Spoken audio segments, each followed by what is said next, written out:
I woke up this morning and I realized that I don't have any soap. And normally what I do is I make my own soap instead of going to a grocery store and buying some soap.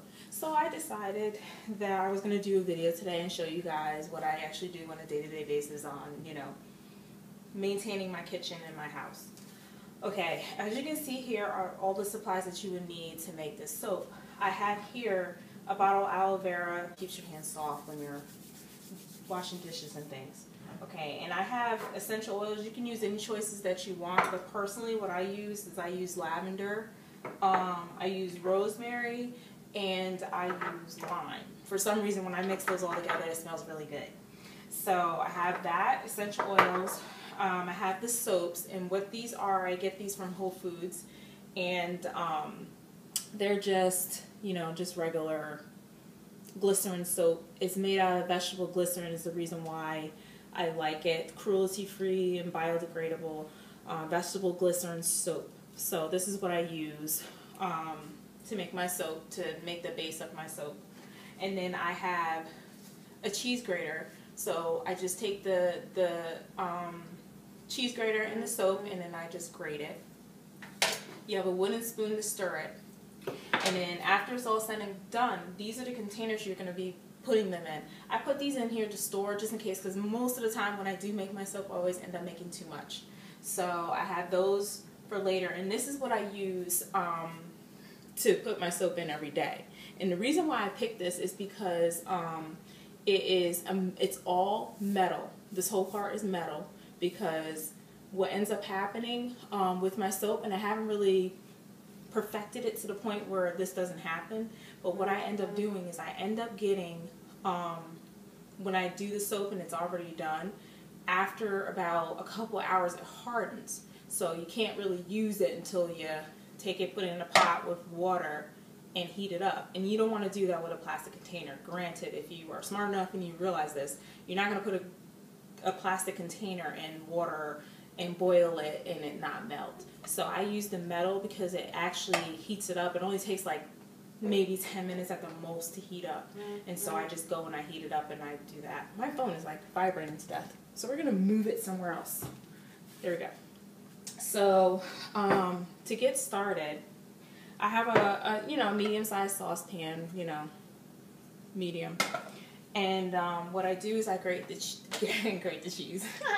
I grate the soap up as if it was cheese, and it's not that hard to do.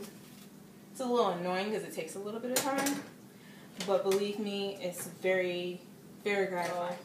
I'm gonna come back after a little bit, and after I grate this all up, you get to see what it looks like grated up, and then we're gonna heat it up, and we're gonna start adding all our ingredients in there.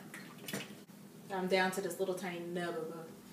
So I grated up 2 bars of soap. And what I forgot to mention to you guys too is that one of my prime tools that I need to make this soap, or to finish up with this soap and put it in these jars, is this funnel. So if I didn't have this funnel, this would not be possible. So I'll let you know that.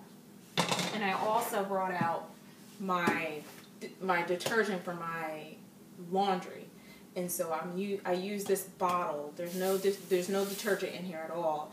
I just use this bottle to put my homemade soap in, and so it's nice because it's got this little, of course it's got the little cup, measuring cup on the top. So yeah, so I have this all grated up. And so what I do when I'm grating it up, I usually like to have the water heating up, so that it's heating up as I'm, grating. So I had this heating up on medium pot, medium heat, easy to remember. And so on the stove I put my my ingredients and stuff so that it's easy for me to reach. But the water, how much water I put in it, is I put 2 cups, and I like to put 2 cups, 1 cup per bar of soap. And I put that extra half a cup in there just to cover my butt, just so it won't be too much soap in there. but we'll see how that works. But anyway, because I normally don't measure, and I'm just measuring for you guys so that, you know, you guys like to hear measurements. And I also want to bring to your attention too the different oils that I do have, and I just mix and match them.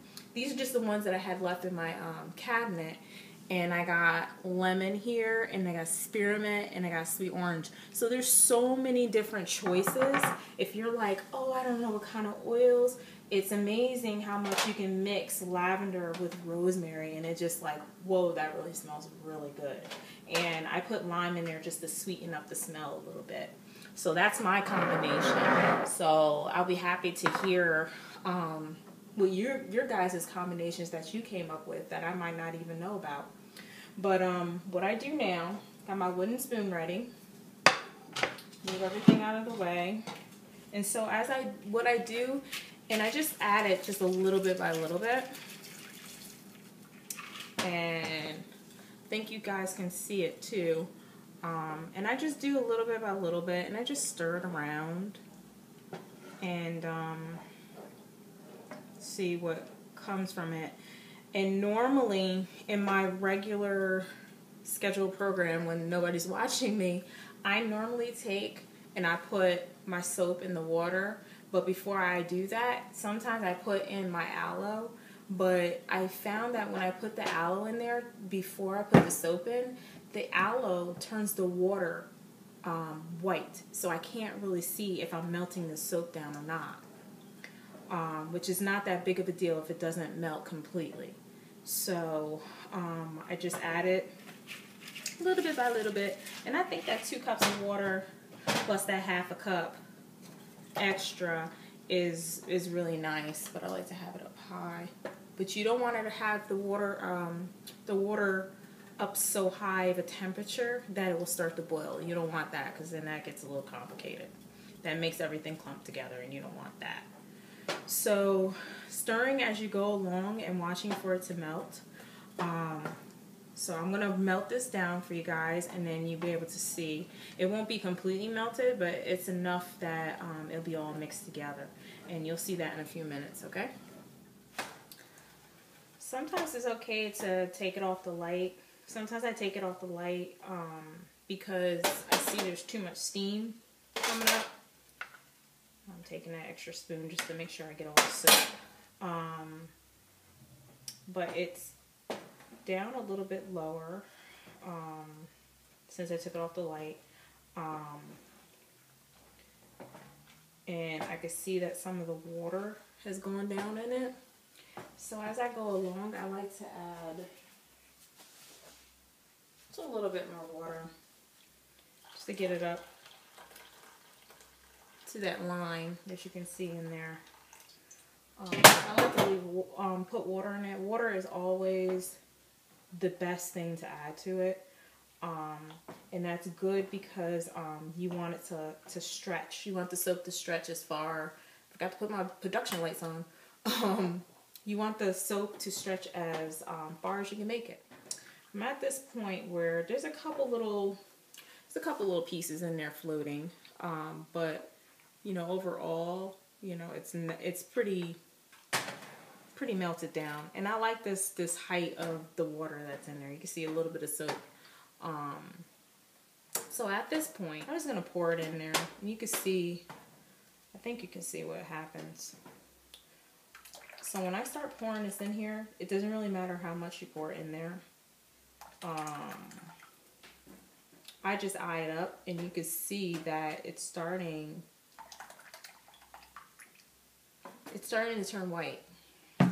So at that point, that's when I stop. However much you think that is, I'm just eyeing it up and pouring it in there because it's really not that. And it actually has a nice smell in its own.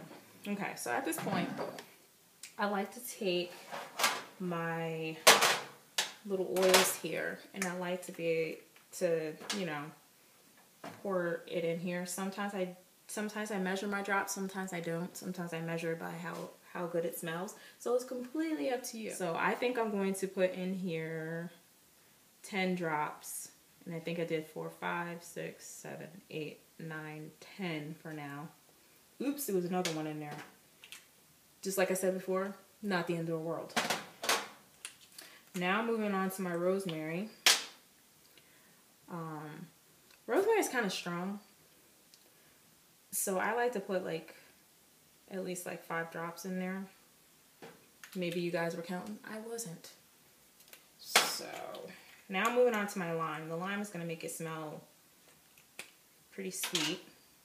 And I don't like to get the oil on my hands because it stays on there for a couple hours, which is fine. The lime I like to put in 10 drops just as much as the lavender, which is that big bottle, the very first bottle I did. I like my lime smells. And then I mix it all together. I like to sit it there for a little bit, and I have it on medium heat. And I'm just stirring this up here. Just make sure it's all distributed evenly. And I like to grab the spoon and wipe it along the edge here because that's soap. Even though it looks like suds, it's soap. And so, just like I said, you wanna use every bit that you can. I like glass bottles also because when I knead, there's a little bit of soap in there. As you can see, this is what the soap does after a little bit of time, after it sits there. This has been perhaps a day, a good 24 hours, and this is how it sets a little bit. This is just a little bit that I have left, and you know, it's fairly stiff. But what I like to do with these glass bottles, which is really cool, I take the cap off and I sit it in water, like warm water. So I like to take the caps off here, have them all lined up and ready to go. I don't know how much I'm going to actually make in the bottles, but let's just see. But basically, that is what I do. There we go. Either you're going to see me burn myself half to death, or you might see something awesome. I don't know.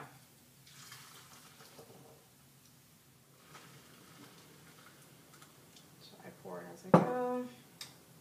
Do a little bit of chopstick. Boom. So that's how I do my soap. And there you go. We're all finished. Thank you so much for watching. Hope to hear from you guys soon. I hope to be able to hear from you guys as to what oils you use to make your soap smell really, really good. And then we'll go from there. See you guys next time. Oh, and by the way, one of these days I will do my hair, I promise you. And I won't have a do-rag on forever. Or I won't have these little cute little curly cute things forever. But just in case you're wondering, this thing that I have on my head is, I call this the Badu. And basically you just take it, it's all crochet, and you just take it, it's got these 2 long strings, and you just wrap it around any shape you want to. And this is what I do sometimes on those days when I'm like, I want to go out, but I don't want to really do my hair per se, like today. So just in case you're wondering, that's what this is. If you have any inquiries on it, you can always send me a personal message and we can discuss that. But anyway, hope you guys like. I will do my hair, I promise.